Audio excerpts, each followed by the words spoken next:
Okay, the example that we just did is an example of a binomial distribution. X is the number of successes in n observations. So in this case, we're talking about M&Ms, sparkly M&Ms, and the random variable is the number of successes. And the last one we did was the number of, it was 2 successes out of 5.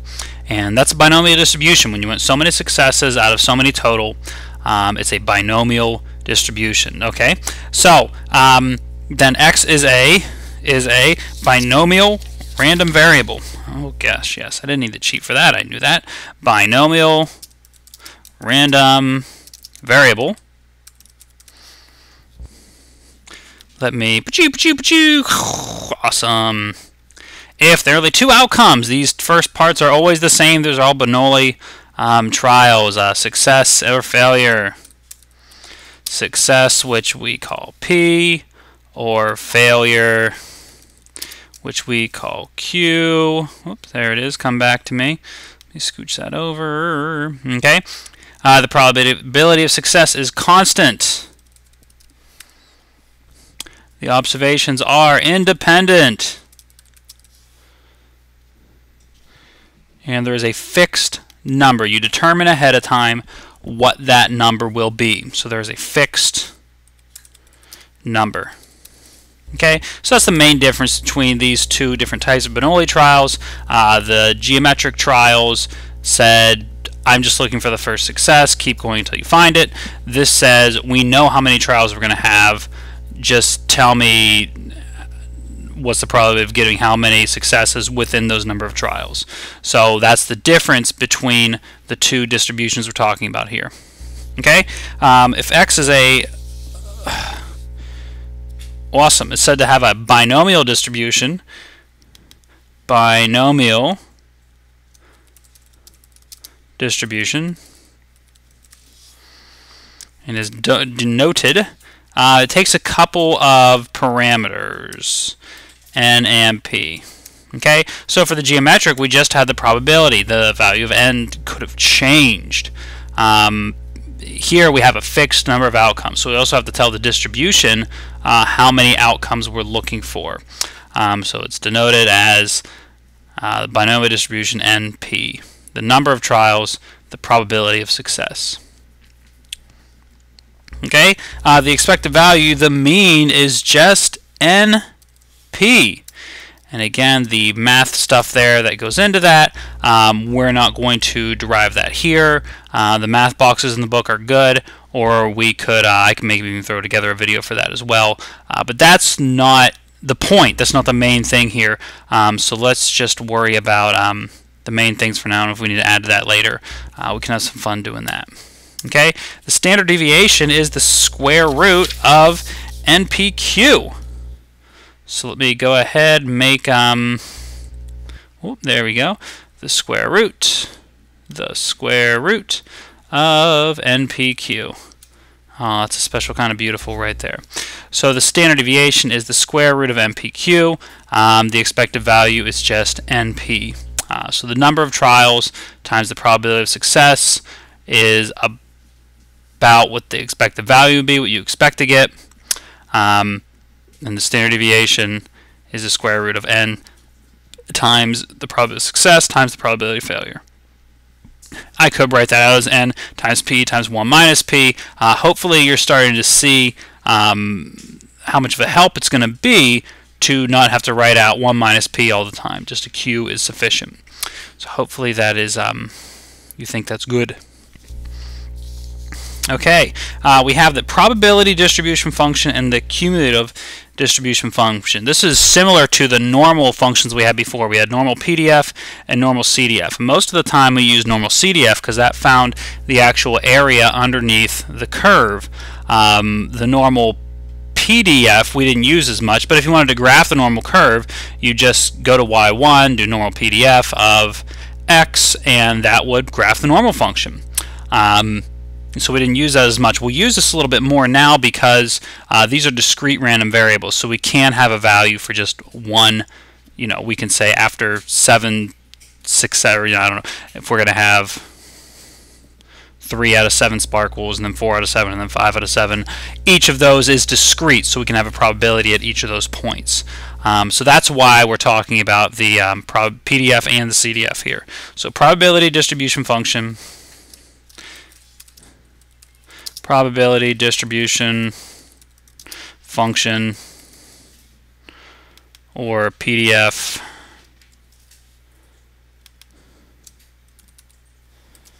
assigns a probability to each value of x. So that'll tell you the probability for each value of x. So the distribution will be, I don't know, if I have, let's go back to the M&Ms. Okay, we're going to have, pick 5 out of there.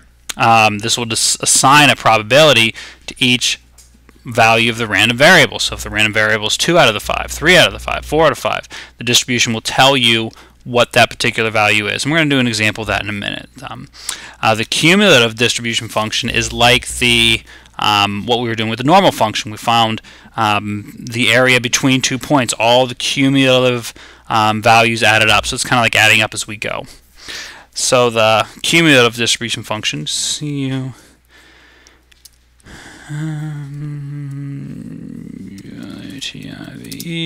distribution function, beautiful, or CDF, calculates the sum of the probabilities up to x. So let's try an example here. Suppose each child born to J and K has a probability of 1/4, probably your Punnett square, something like that to get that number, of having blood type O.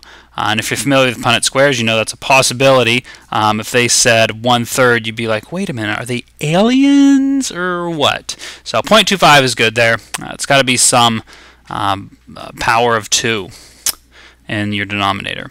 So if J and K have 5 children, what's the probability that exactly 2 of them have type O blood? So how are we going to define our random variable here? Well, x will be the number of children with type 2 blood. I don't want to be that excited for blood. There are 2 outcomes. Success will be, and we're going to use the word success. I'm not trying to say that if you have a certain blood type, or if anyone does, that they're successful in some way. I'm just saying we have to call something success, and we have to call something a failure to fit into our model. So we'll just call success type O. I want to be able to just delete the line. I'm sick of retyping that. Type O, or failure not type O. There we go.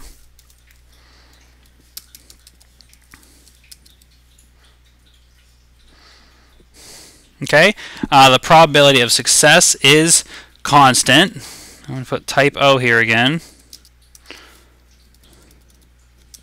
So I don't even need to fake it using that 10% thing like we did before. These are actually independent. So that's good. So this is constant for each of the 5 observations. Each of the 5 observations is independent.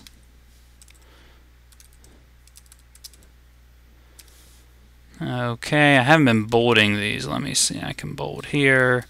Type O or not type O. The probability of success, or type O, is constant for each of the 5 observations. And I think that wasn't a fill-in. I'm not sure. Each of the 5 observations is independent. And there's a fixed number of observations. They have 5 kids. That's it. That's what's going to happen. There's a fixed number of observations. So all this fits nicely with how we defined our binomial distribution. Cool. Let's try it out. Whoa. So x is a binomial random variable. Sorry, that was the conclusion from doing all that. That's what I should have been excited to get to. So x is a binomial random variable. Binomial random variable. Cool. So x is a binomial random variable. It fits all of those criteria. Okay, so we're going to write out a PDF for the binomial random variable. Let me see something real quick. How far did I want to go? Yeah, just a little bit further. Yeah, that's already filled out on yours. Good. Okay. I want to make sure I'm not getting too far ahead of you. I got your copy right here. So PDF.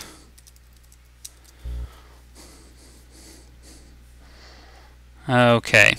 Let's try to see how they came up with these numbers. We could just kind of figure out for x equals 0 what it is. The probability of x equals 0, the probability of each child failing to be type O. So that would be probability of each child not type O.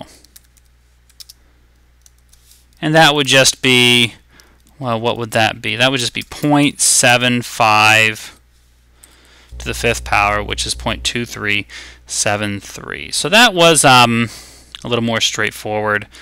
These other ones, you have all those mixes and matches. You know, we have the 10 combinations for that one. I don't want to have to find all the combinations for all of these all the time. So our calculator has a really handy function. It's in the same place as normal CDF, binomial probability distribution function. That'll find each of those independently. So this is what you type in. Let me make sure I type it right here because I don't have my calculator here. So 5.25 and 0, and that should come out to the same value we got above. So if you go to your calculator, go ahead and pause this real quick and make sure you're able to do that. Go to your calculator, find the binomial probability distribution function, and give these 3 variables. The first variable you tell it is the total number of trials, and then the probability of success, and then the calculator figures out the probability of failure. And then finally, how many successes you want in all those combinations. And the calculator will tell you 0.2373. So go ahead and pause this and make sure that you can punch that in your calculator and get that answer. And do that for all of these as well as we go through, or at least a couple, enough until you're really super comfortable with it. I don't want you to be uncomfortable with your calculator. It's got to be a good friend.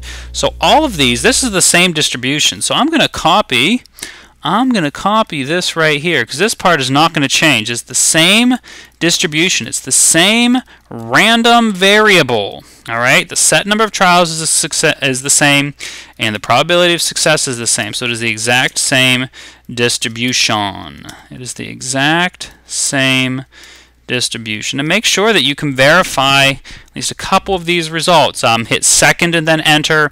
Don't retype the whole line every time. But if you type 1, you should get 0.3955, 2, 3, 4, and 5. Okay. And look at those numbers real quick. If this is a probability distribution function, which I claim that it is, I'm telling you that this is a probability distribution function, those should add up to 1. And if you look and count this, carry the 17, 45, the square root of 83 is yes, good, it does add up to 1, I promise, as you go through. And it certainly does look like it gets pretty close. 24 and 40 give you what, 64, and 26 is 64. Oh, you carry the 1, that's 90, plus 9 plus 1 gives you about 100, and I was rounding off there, so it didn't come up to exactly 100, but it got pretty close, and I bet if I added the actual values that we would get 100. So this is your probability distribution function for this scenario. If you have 5 trials and the probability of success is 0.25, this is it. Cool. Okay, let's see. Good. And then it says create a histogram of the PDF using the window X1. I'm going to actually pop open GeoGebra real quick. It's pretty awesome. And we'll get it there. What am I? Ooh, we're about 15 minutes. I should close up pretty quick. Just give me a second here. I want to do one more thing. Opening up my GeoGebra window. So when you get on the spreadsheet, the spreadsheet view and select there, if you come over here to the left, it has one variable analysis, and at the bottom is a probability calculator, which is pretty awesome. It actually doesn't have the geometric, which is kind of sad. but this is actually the beta version, so maybe they'll add it in. So yeah, if you want to use this, you need the beta version of GeoGebra. Let's see what we have here. Normal, binomial, n is 5, and the probability is 0.25. Awesome. And so this will be our histogram. And it has a couple of things here, and you can see how they add up. If you want to know, add a few of those together, I'll do that for you. But here is our histogram. So that's pretty awesome. You can also do that in your calculator. You just plug these in your L1 and your L2 and have the calculator make a histogram. You don't even really need to adjust the X and Y axes. If you just try it and zoom fit, it should, or I'm sorry, zoom stat, it should make you a nice little graph. If it doesn't do a bar for each number, which is possible, then you might have to play with it a little bit. But there you go. There's your binomial distribution, a histogram for that. Let me see. Oh, very nice. There we go. And we're going to approximate it with a normal. Shh, we'll talk about that later.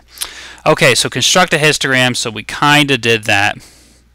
The following table shows the cumulative distribution function, or CDF. CDF. Okay, and let's look at the definitions here. And we're almost, I want to stop pretty soon, right after that there. So I want to stop pretty soon, so don't get too tired. X goes from 0 to 5. Those are the probabilities we had before, and I just added a line on here. This is going to be, this is if x is less, if the random variable x is less than or equal to your value.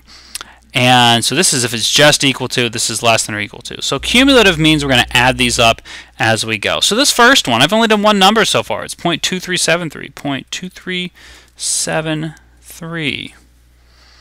Okay. And when I go to the next cell to get that, I need to add these two together. Okay, so I guess, I'm going to copy from down here. Here's the answer. 0.6328. And how do we get this value? I'm adding up. This line says if x is less than or equal to x. So to get this cell, I have to add up all the probabilities up to that point. So this one and this one added together give me that. Okay, for 2, for the cumulative distribution function, that'll be 0.8965. 0.8965. And I'm copying that from below, but this is the sum of the first 3, the sum of everything up to that point. Okay, the next one, 0.9844, 0.9844. This is the sum of everything up to that point. Okay, and a couple more here, 0.999.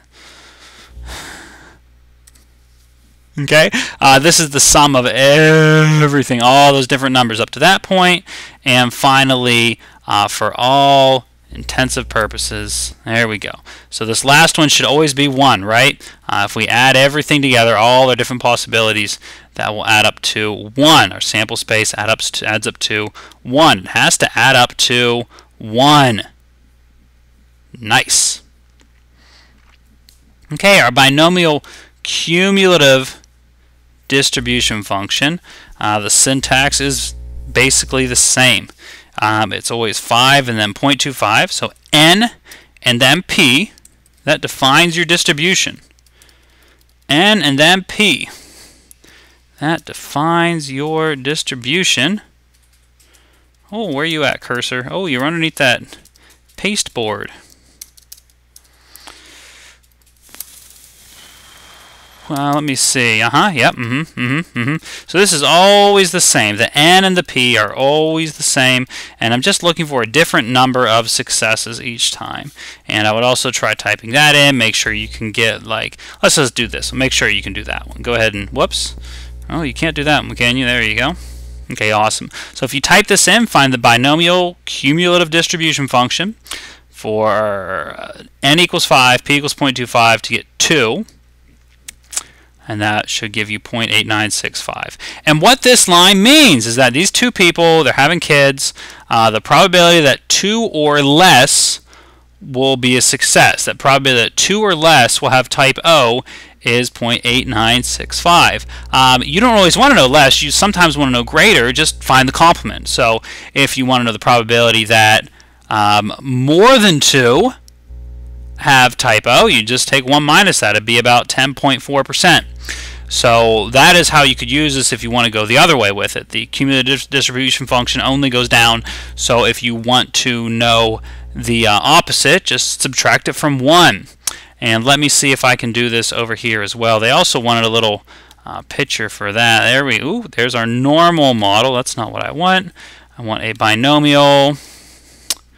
And if I hit that, that'll make it cumulative. So I want binomial, I want n equals 5, I want probability equals 0.25, invalid input. Oh no, I destroyed it. Is it gone? Oh, there it is, okay. Oh, I put 2 decimal points there, sorry. Man, I thought I was in trouble there for a second. It happens from time to time. I don't like to talk about it though. It's very embarrassing when I get in trouble. I'm supposed to be an adult here. Okay, so let me see. Here's our cumulative distribution function. What's the best way to write it? That looks, we usually write that as a line. So our cumulative distribution function, here are the numbers, and it calculated those. It's very good at doing that. And so after 2 trials, or the probability of getting 2 or less successes is found there. Anywho. Cool. So that is our graph of that. And again, you could just L1 and L2 it, make a little histogram or a line or whatever, or a scatter plot. Yeah, scatter plot would be good with that too.